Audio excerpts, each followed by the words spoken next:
The Lagos Central Senatorial District, which covers the local government areas of Apapa, Etiosa, Lagos Island, Lagos Mainland, and Surulere, will be having additional third force contender in the forthcoming election.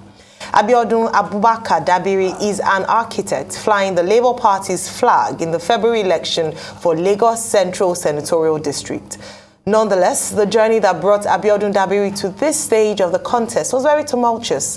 In his suit-numbered FHC ABJ CS 1811-2022, Dabiri had stated that the refusal or omission by INEC to publish his name, even when he was validly nominated as a candidate of the Labour Party, contradicts the provisions of Section 32, subsection 1 of the Electoral Act 2022.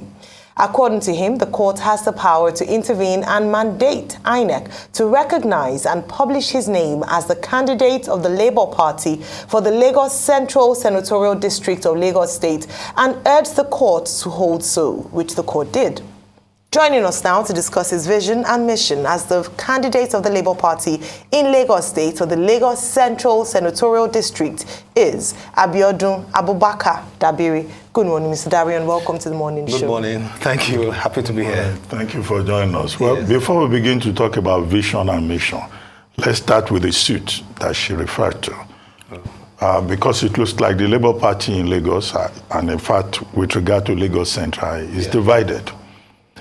You have the Awamaridi faction, to which you belong.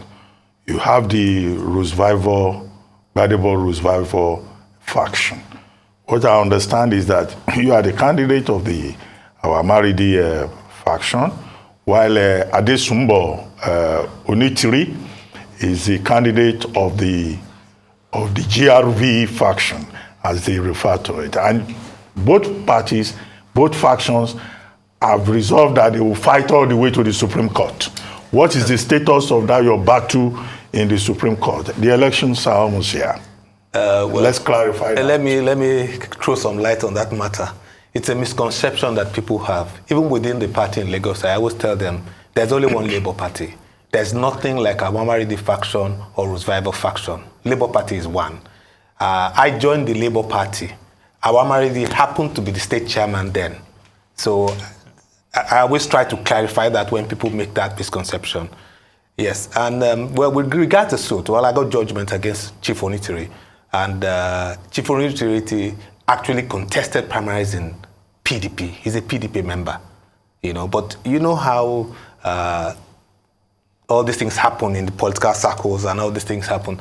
So, well, he came to Labour Party late, but that matter has been dispensed with by the courts of relevant jurisdictions. So we're moving forward now and just focusing on the election. But there are no two factions. I don't think because people join you, then they become a faction. They join Labour Party, and we're all members of Labour Party. There's only one Labour Party in Lagos State, and it stands united. Okay. No, I'm talking specifically about Lagos Central Senatorial race. Yes, absolutely. And you discover that recently,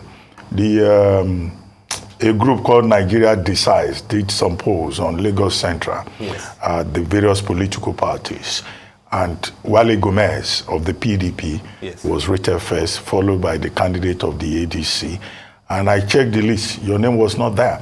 And the excuse they gave was that you were not covered by the polls because INEC has not published your name as the authentic Lagos Central candidate for the Labour Party. Well, INEC would not publish any names when there's an ongoing suit in court. But INEC will publish based on the court judgment. So the matter is still in court? No. Well, judgment has been got. We got in judgment 2 weeks ago. So we take INEC. INEC will go through their own procedures to ensure the name is published. So the case has been won in court, dispensed with as far as I'm concerned. So Onitiri lost out? Oh, absolutely. Absolutely. Okay. The 2022 electoral law is clear on how to emerge as a candidate of a political party. And once you don't follow the process of emerging as a candidate for a political party, then you cannot be a candidate. It's very simple. All right. Okay, so in terms of your campaign, I mean, besides the distraction, which must have taken a toll on the time in terms of campaigning with the people of Lagos Central. Yes. What are your chances? APC has a stronghold in this area. How's the Labour Party coming in to Well, make a move? You see, the strategy of Labour Party, as you know, the movement itself is organic, which means that there's a whole lot of people in different parts of that senatorial district that are aligned with Labour Party. Now, our job that's cut out for us, which we have been doing, is going to meet people in their wards, in their area, you know, and which is something that has never been done before. And I must tell you that the support from the people is overwhelming. It is overwhelming. And I'm not just saying that because I'm a member of Labour Party, but that's just the word on the ground. And you're talking to someone who has been to all the wards in that senatorial district. So I know what's happening on the ground. Yeah. Right. Even in areas where we think may be strongholds of the ruling party, you find out there's so much disconnect between them and the people. People are saying that they need to see the candidates that they're going to contest for. Nobody wants to vote for a candidate that they haven't met. So that's the word on the street. And Labour Party is, with all the strength, with the strength of its membership, its organization, and also the support of the support groups and the people, we are taking it one door at a time. Door to door is what we're doing now. Okay, you were saying just now that people came to Labour. You came to Labour Party. You were a governorship candidate in 2019 for ANRP, Abundant Renewal Party, at the Tokwe Fashowa's party. Yes, absolutely. You know, you were a governorship candidate in 2019 for them. So you two just came. And when you look at this back and forth, and I see reasons why Dr. Abati was asking that question very pertinently. Yeah. You say it's one house, but when we spoke to Rhodes 54 here the other day, he acknowledged the question raised by Dr. Abati. Well, so as we speak today, who is your governorship candidate in Lagos? My neighbor Rhodes 54, I have an excellent relationship with him. When he came out for under COA party years back as a local government chairman, I was the state chairman of ANRP, the Abundant Nigeria Renewal Party. We held a fundraising for him. We were supporting him. You know, so someone I've known for years. So we didn't meet in a Labour Party. Now, let me clarify that. I was the state chairman of ANRP and later became the governorship candidate of ANRP. But our party was proscribed by INEC. We went to court to say, look, the electoral cycle hasn't run its full course. You cannot proscribe parties until all the elections have been done and then no. But we didn't. That case we never won the case. The party was proscribed. So I moved to Labour because it shares the same ideals. When did you leave to Labour? What year? 2021. Okay. Yes, I had met the then state chairman at IPAC. Do you understand? And I mean, we had a very good relationship. I mean, he came from a background of activism. He's more of an activist, you know. So naturally, I gravitated towards that because of the ideals that Labour Party stood for. So I was in Labour Party before Obi came. But you see, I always try to say that, look, we shouldn't say, whatever when you come is irrelevant. Once you join a party, you've joined the party. It's a party that you join. It's not about an individual. So I always try to correct that.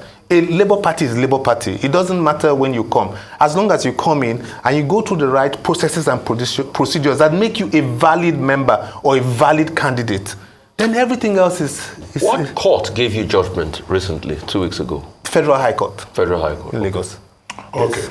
Still talking about those cases. How strong is the Labour Party on the ground in Lagos? And I asked that question because you recall that towards the end of last year, Labour Party Lagos had about 68 cases at the Federal High Court in Abuja when Justice So had to say no, those cases should go back to the Lagos the division where the course of action emanated from. Now you say yours has been determined and you won. How many of those other 68 cases, pre-election cases, the election is almost here, how many of those cases have been similarly resolved like yours? Well, as of today, I would say that most of the cases have been dismissed.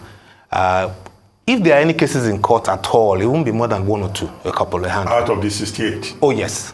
Oh, yes. I can tell you that.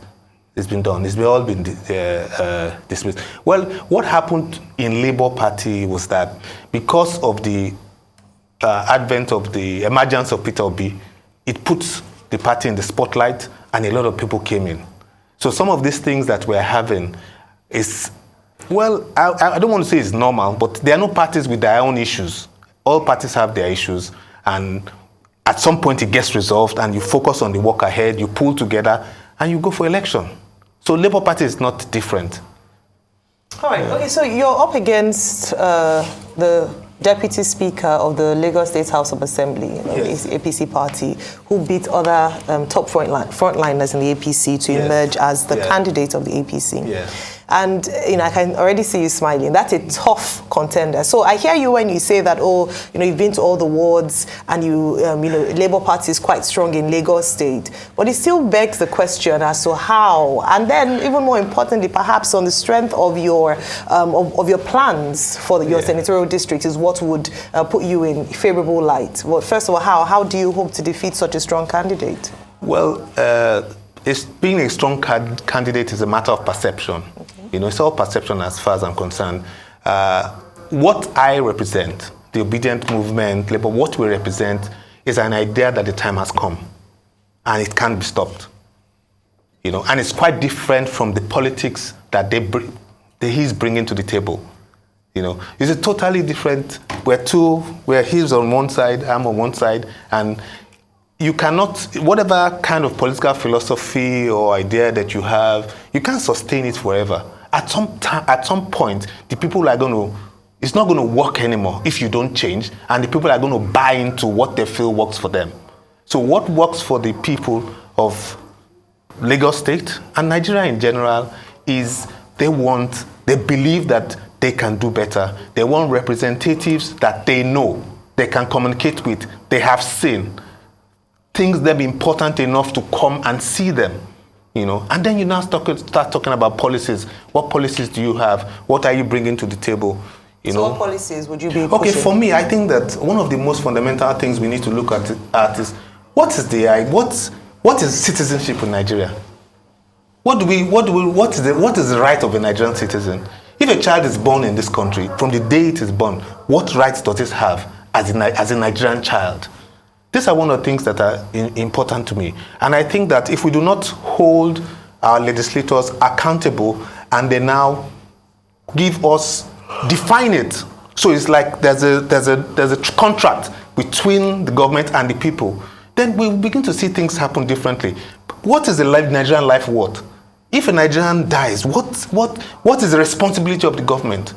These are some of the salient issues that I think that I would like to talk about. I would like to ensure that we bring to the forefront if I do get there. Well, can you be a bit more specific? Because that's quite broad in terms of the Nigerian life. What are some of your what's your agenda specific if you get to the Senate?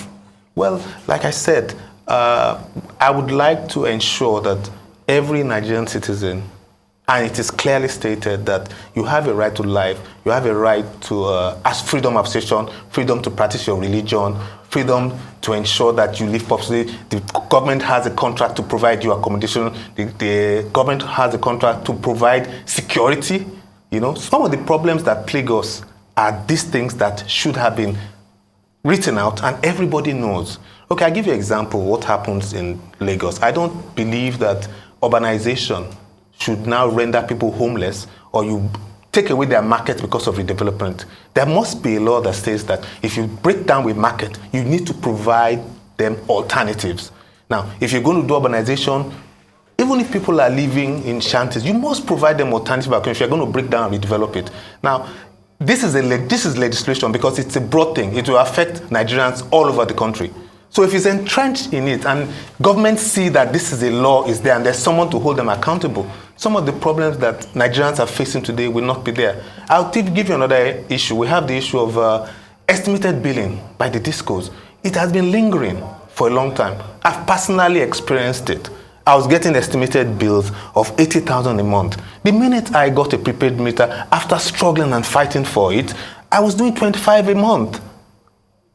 So people are groaning under this thing. It's a very serious problem. And legislation can do it, holding people accountable to Nigerian citizens.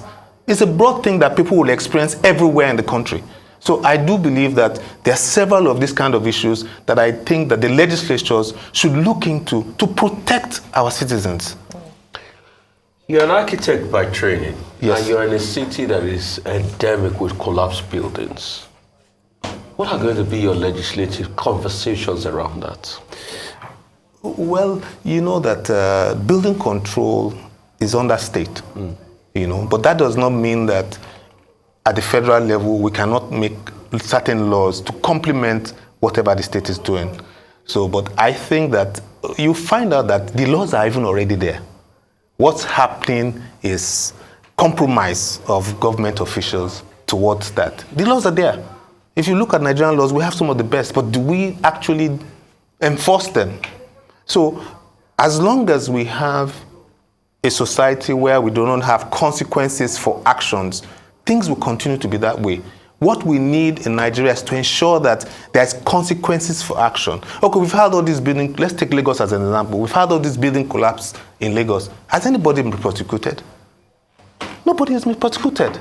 So you find out that once things are done, once they remove, you are retired or suspended or removed, that seems to be the end of the story.